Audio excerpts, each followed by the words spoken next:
I'm gonna tell you, hey, if I would have been looking at the Ken and Barbie scenario, I would have been like, you don't want to find nobody like that. You want to find somebody that can bring to the table the same quantity of stuff that you bring to the table. But truth is, though, if you want to be the boss, the alpha boss ladies, you might have the fancy cars, the mansion, the yacht, 8-figure salary, and you take a guy with a 6-figure, 5-figure salary and make him into something. That's how you boost your man into something that you want him to be. But that's when you're the leader of the group.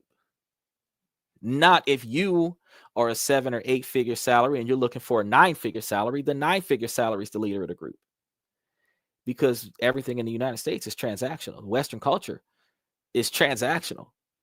And the person that's going to pay the cost to be the boss is going to be the leader of the tribe. The man is going to make more because he's working longer, harder hours, and she's working lesser, easier hours. It is what it is. And if you put a man in the same career choice as the woman, he'd be making the same income. You put a woman in the same career choice as a man, she would make the same income. So thinking about this, when women find men that are making more than them, they're usually expecting the man to make a few $1,000s or more than that. Because right now we got women wanting a man to make $100,000 a year when she's making less than $100,000 a year. Under that mentality by itself, if you look at, if you're making 50 and he's making 100, it's not gonna be 50-50, because the bills are going to be maxed. And let's say the bills are maxed at $50,000 a year, $70,000 a year, because that's comfortable living, where she's going to put up $35,000. He's going to put up $35,000. That's $70,000 to take care of the house. But then he's going to take his money and spend on her desires after the house is taken care of. She doesn't take her money and spend on his desires. She puts effort into his desires. His desires don't cost money.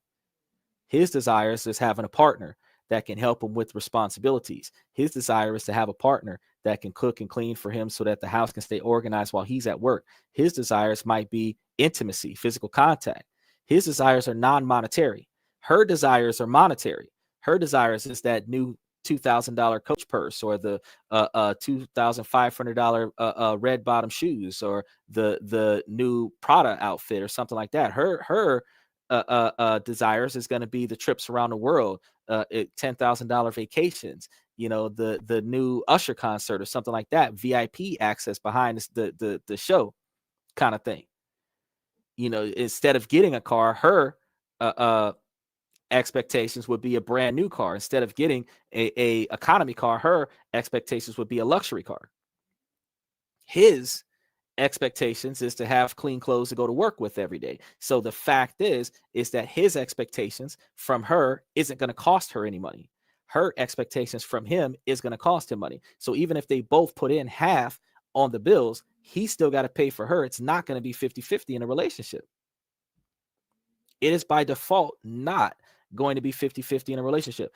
And why is that? Because if he's making twice as much money as her, he's got more money to spend. So when she spends 85% of her income on the house, he's only spending a third of his income on the house. He still has 75% more income, which means he's going to be obligated to spend some money on her.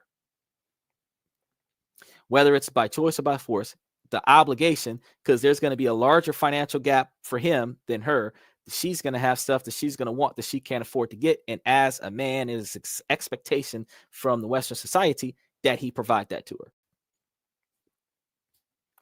Low self-esteem, believing that you're not valuable, believing that you're not worth more, accepting and settling for less, expecting less because you don't have enough value in yourself to speak up for your entitlement to more, allows you to continue to be constantly criticized and or manipulated.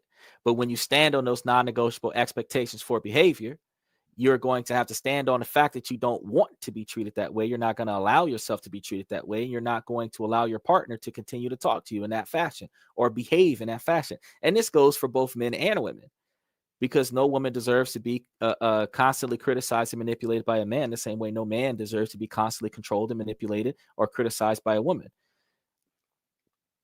The emotional toll can lead to chronic stress and health issues over time, which actually, ladies, leads to the increasingly early death rate that men experience.